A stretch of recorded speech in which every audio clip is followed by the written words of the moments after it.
I was 23 when I thought love was meant to look like late-night texts, panic attacks in cafe bathrooms, and apologizing for things I didn't do. It wasn't always that way. Before all of that, love looked like cheap wine, curated Spotify playlists, and laughing until sunrise on someone's hand-me-down carpet because we were too broke to afford furniture. That's how it was with Julian. Julian had these eyes, gray, almost translucent, like he was permanently searching for something he'd lost in another lifetime. I met him at my best friend Sasha's 24th birthday party. He was sitting on the kitchen counter, drinking red wine from a chipped mug, flipping through a worn copy of the Bell Jar. I told him it had wrecked me in high school. He said he cried at the end. I didn't even question why a man would bring Sylvia Plath to a birthday party. I should have. That should have been a red flag. But I was 23, romanticizing everything. Red flags looked like passion if you squinted hard enough. Julian made me feel like I was the most fascinating person in the room, until I wasn't. Our love was fast, feral, and full of borrowed time. He liked to be adored but shirked the responsibility of being truly known. I mistook crumbs for banquets.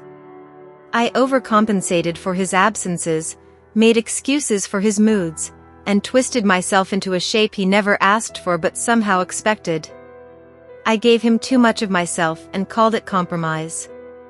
I thought if I loved him hard enough, deeply enough, I could fix the cracks. But love isn't spackle. It doesn't seal someone's unfinished parts. It just gets stuck in them. Sasha was the one who pulled me back. She looked at me one night after I canceled plans for the third time because Julian had a bad day, and said, "You don't sound like you when you talk about him. You sound like you're trying to convince yourself it's okay." And in that moment, I realized I was.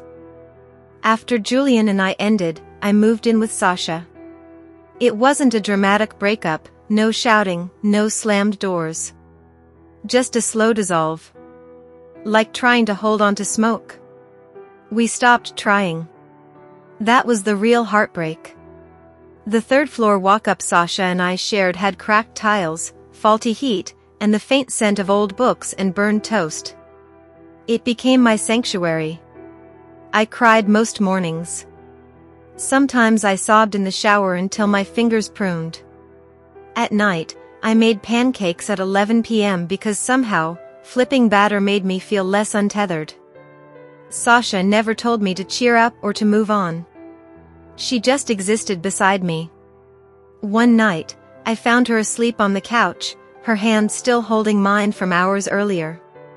Her phone was resting on her chest, screen aglow with some dumb meme she had meant to show me.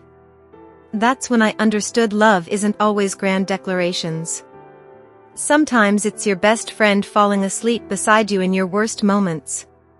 Friendship, she said once, is the only kind of love that forgives you for disappearing and still calls you when it matters. She was right. That year, Sasha reminded me who I was. Not by telling me, but by seeing me, even when I couldn't see myself. I met Alex at work when I was 27.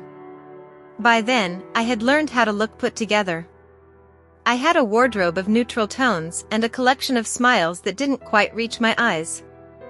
I was getting good at pretending I was okay. Alex was a software engineer who had a thing for crossword puzzles and chamomile tea. He asked about my day and waited for the answer. He didn't text at midnight, didn't disappear for days, and never made me feel like I had to earn his affection. He was steady. Safe. Good. We dated for 3 years. On paper, it was perfect. We vacationed in Maine. He met my dad. I kept a toothbrush at his place. I even imagined our wedding.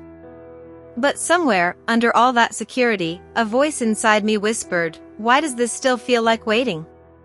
The truth was, I kept treating love like a test I had to pass. I didn't know how to accept something good without trying to prove I deserved it. I left. Not because he wasn't enough, but because I wasn't ready to be loved that gently. I cried the night I told him. He held my hand and said, "I hope someday you let someone love you without apology."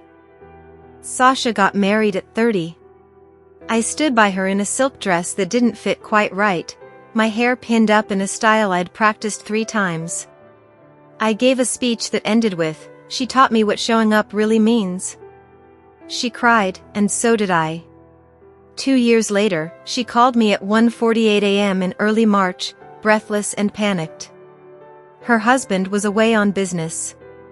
Her contractions had started. "I need you," she said. 4 hours later, I was holding her hand as she brought her daughter into the world. And I thought, this is it. This is what devotion looks like. Sasha didn't change after becoming a mother. She expanded. She learned to nurse while answering emails. She sang lullabies while making soup. She mothered without martyring herself. And when my mother got sick, Sasha held me through that, too.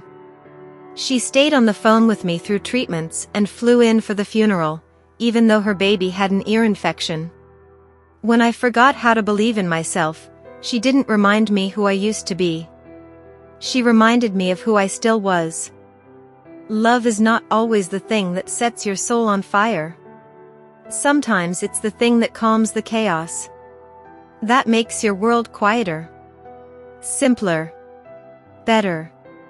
I've learned romance isn't the only kind of intimacy. Sometimes it's your best friend bringing you soup on a rainy Tuesday, or your dad leaving a voicemail because he missed your voice. I've fallen in love 5 times. Some were slow burns. Some were wildfires. Some left ashes I still walk through. I've been lost in foreign cities. I've sat on bathroom floors with mascara running down my face. I've danced in living rooms and healed in coffee shops. I've learned to stop making people into projects. To stop mistaking potential for permanence. I've learned that friendships can outlive lovers, and that some wounds never fully close, but they stop bleeding. At 35, I am finally building a home within myself. It has quiet mornings. It has soft boundaries. It has room for mistakes. I know now, love isn't always loud. Sometimes, it's a whisper that says, "I see you. I'm here. I'm not going anywhere." There was a time I believed love had to hurt to be real. That if it didn't make your heart ache, it wasn't deep enough. But now I know, real love doesn't make you feel like you're drowning. It teaches you how to breathe. I still think about Julian sometimes, not with longing, but with understanding.